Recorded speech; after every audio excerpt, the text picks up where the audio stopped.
Beh, per una partita tirata, una partita che a differenza dell'andata il gol a freddo l'hanno fatto loro. I gol non esistono, i gol a freddo, esistono i gol che si fanno e quelli che non si fanno, semplicemente. Cosa è mancato oggi alla tua squadra? Niente, non è mancato niente. Come la settimana scorsa abbiamo giocato la nostra partita, ci sono delle situazioni particolari che si sviluppano e come al solito non me lo state a chiedere perché è meglio così. Immagino ti riferisci a... Non mi riferisco a niente, mi riferisco a tutto quello che è successo da febbraio ad oggi. È un E peccato. comunque il Ligorna ha fatto la sua partita, ha vinto, li abbiamo messi forse un po' anche in difficoltà sulle due partite, siamo contenti di questo e ringrazio i ragazzi di quello che hanno fatto. Si chiude il campionato di quest'anno, sei già pronto per il prossimo, hai dei bei giocatori con cui ripartire. Guarda, non lo so cosa succederà, poi vedremo.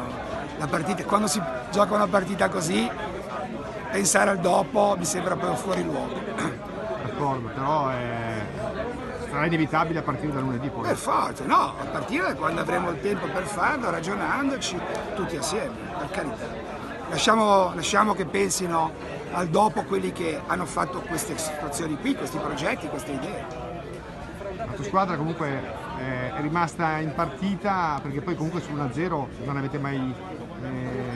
avete sempre risposto botta su botta.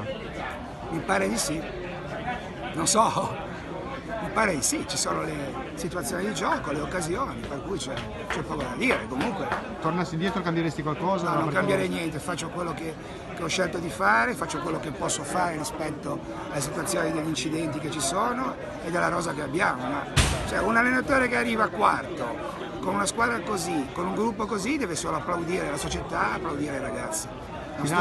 Finale sarà Ligorna-Cairese, chi vedi favorire? Non lo so.